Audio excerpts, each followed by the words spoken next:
Looks like the DARPA chief and the arms tech president both agree on the concept of maintaining a dominant nuclear arsenal. They are big on the nuclear deterrent theory. The idea behind a nuclear standoff is that both countries would be too afraid to use a nuclear weapon for fear of a nuclear reprisal. In other words, the only thing preventing a country from totally devastating another country with nuclear weapons is the fear of a nuclear counterstrike. Those two probably feel that Metal Gear will further promote that security.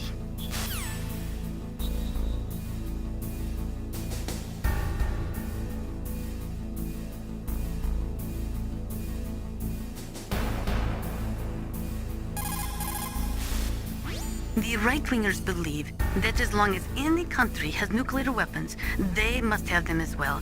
That is why they will never be in favor of the total elimination of nuclear weapons. And with each new country that acquires nuclear capabilities, the need for maintaining the counterstrike threat increases.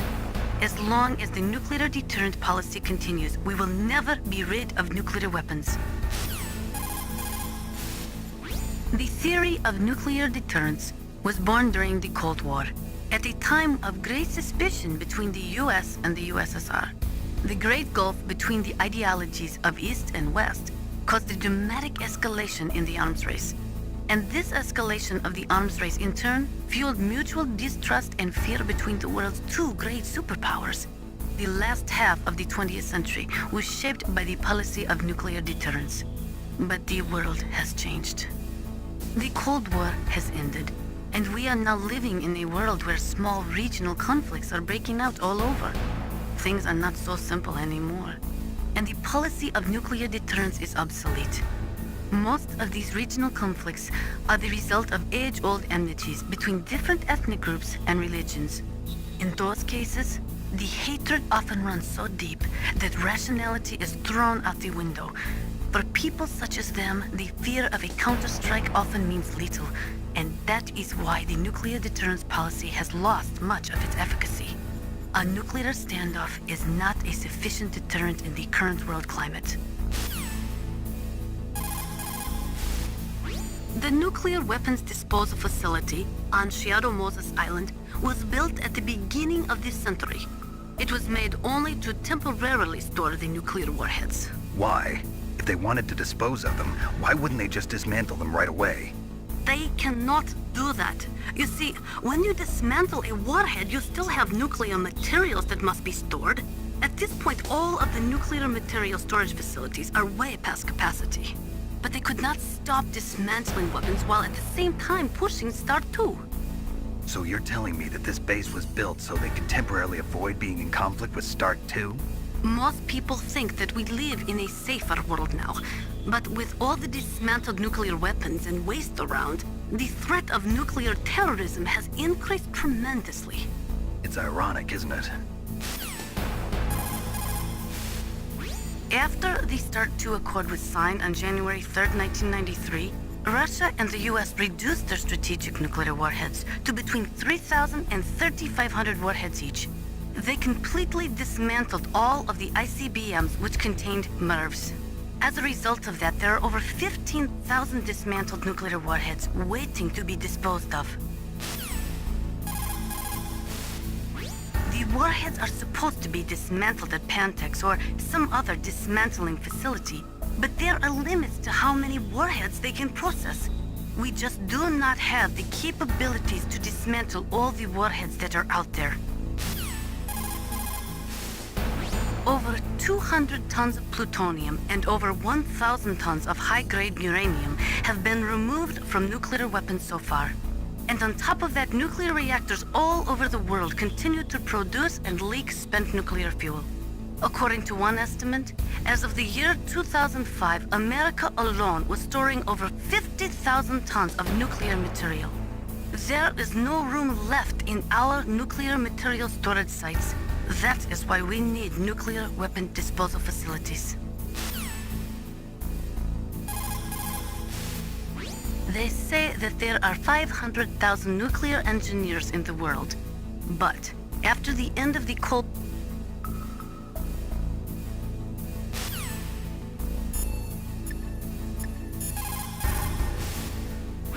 Snake. Don't be so impatient. Settle down.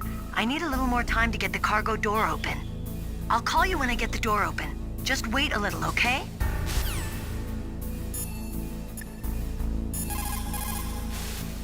People who have been through war and survived develop a kind of sixth sense to warn them of danger. Trust your instincts as a soldier, as a gamer.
Snake, I unlocked the cargo door for you. Thanks. Where are you? Where I can see ya. Don't move around too much. Don't worry, I'm disguised in this enemy uniform.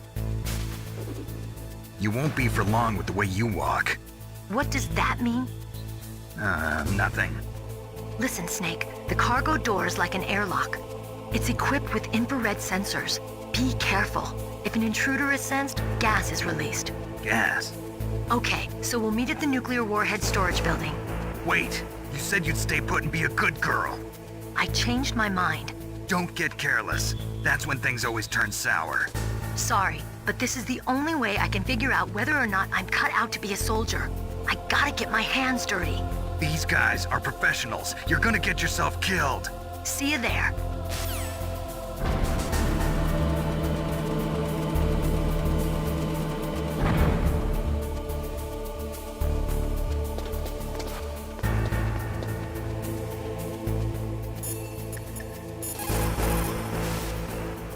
Meryl contacted you, didn't she? Go through the cargo door in the north part of the hangar. Head for the warhead storage building. Meryl contacted you, didn't she?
What was that?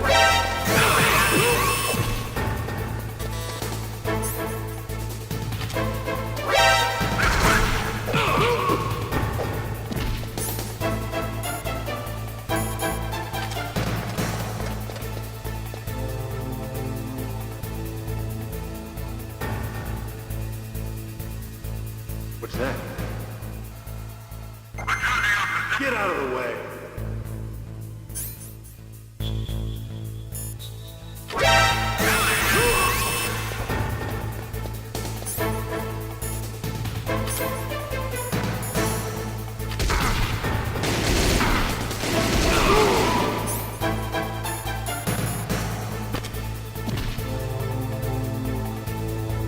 What's that?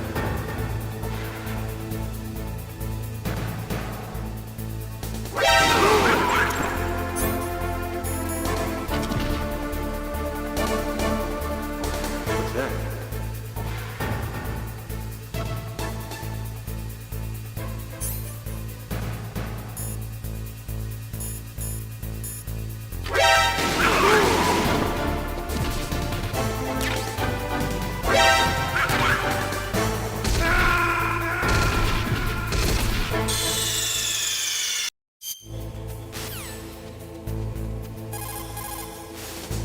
That inner voice...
Be careful, Snake. That airlock is set with infrared sensors. You probably can't see them with your naked eyes, but there are infrared beams coming out of that wall. Touch any one of them, and the doors will seal off and the place will be flooded with poison gas. Somehow, you've got to get through without setting off those sensors.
Snake, that room is set with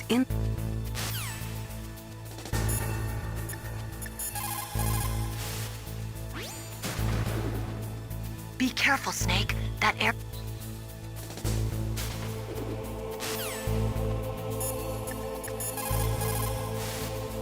A snake, that room is set with infrared. A snake, that room.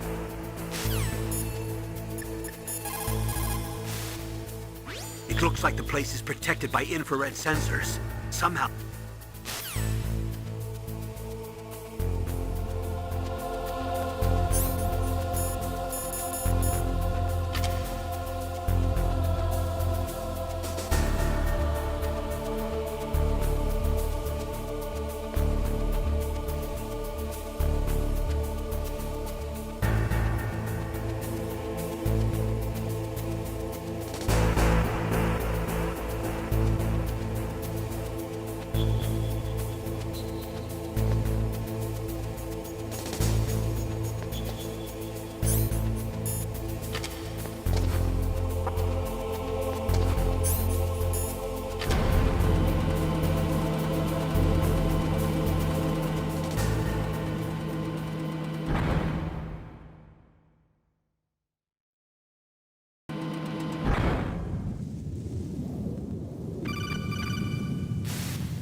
Snake, be careful.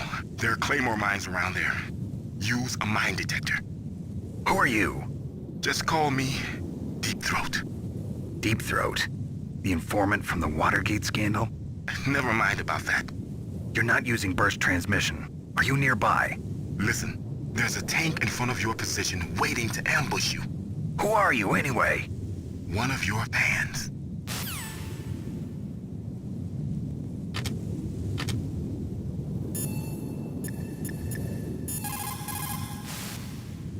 Colonel, I got a Codec call from someone outside this operation. I know. We were monitoring the call. Mei Ling knows everything about the communication system, so let me have her explain it to you.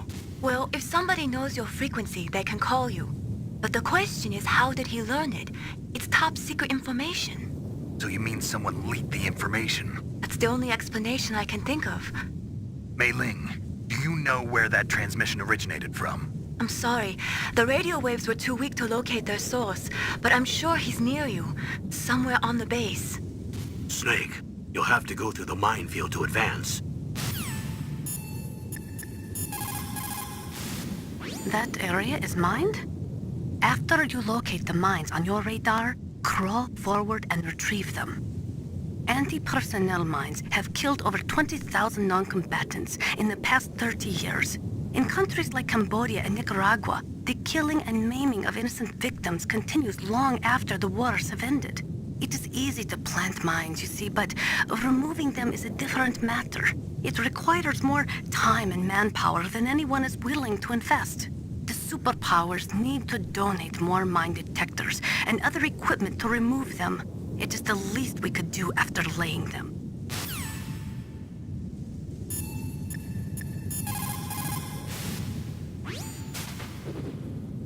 The place is mined? Well, if you use a mine detector, you'll be able to see the mines displayed on your radar.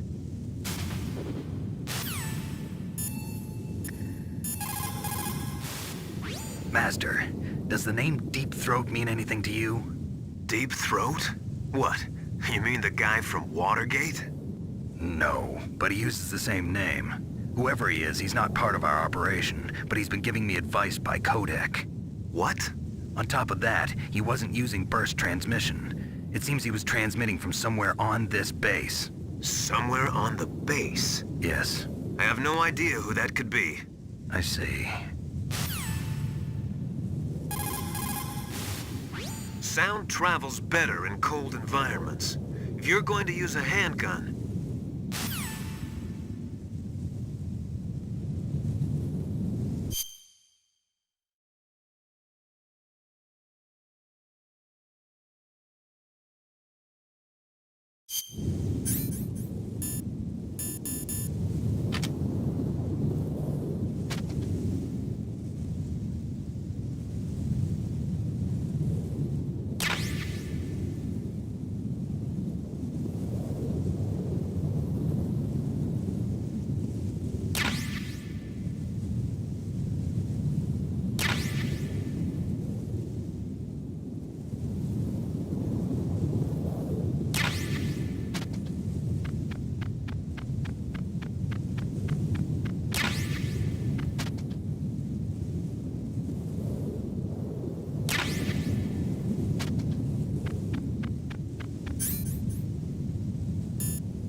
don't belong in Alaska.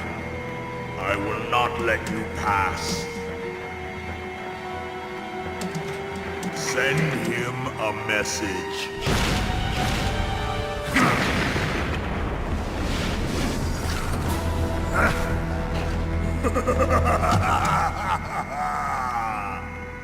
That's right, you belong on the ground. You should crawl on the ground like the snake you are. Come, let's fight!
Snake, look out for that tank's main gun. It'll pulverize you.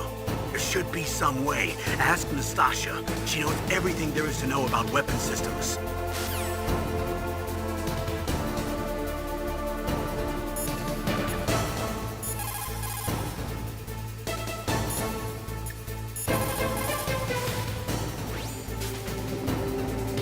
No matter how good you are, there's no way you can match up against an M1 tank.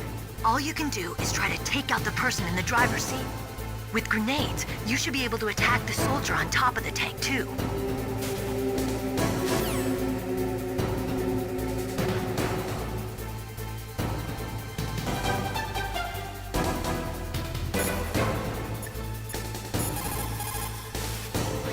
That M1 tank is equipped with advanced Vectronics. Once it locks onto a target, it automatically tracks it, and its main gun is effective up to 3,000 meters. To get close, you'll have to confuse its tracking system. Use your chaff. If you can jam the system and get close enough, it won't be able to use its main gun. Use your chaff at a long distance to fool its electronic systems.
boss. I hope you are happy.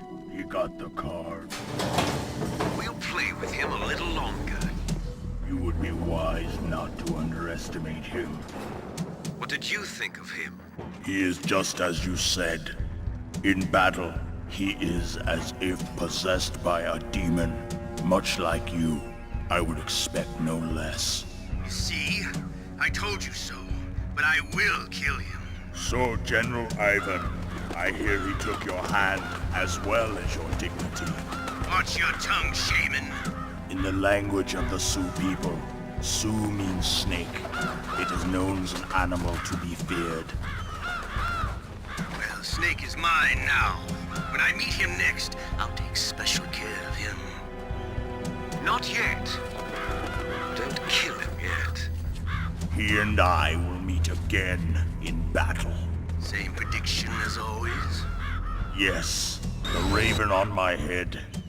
It thirsts for his blood.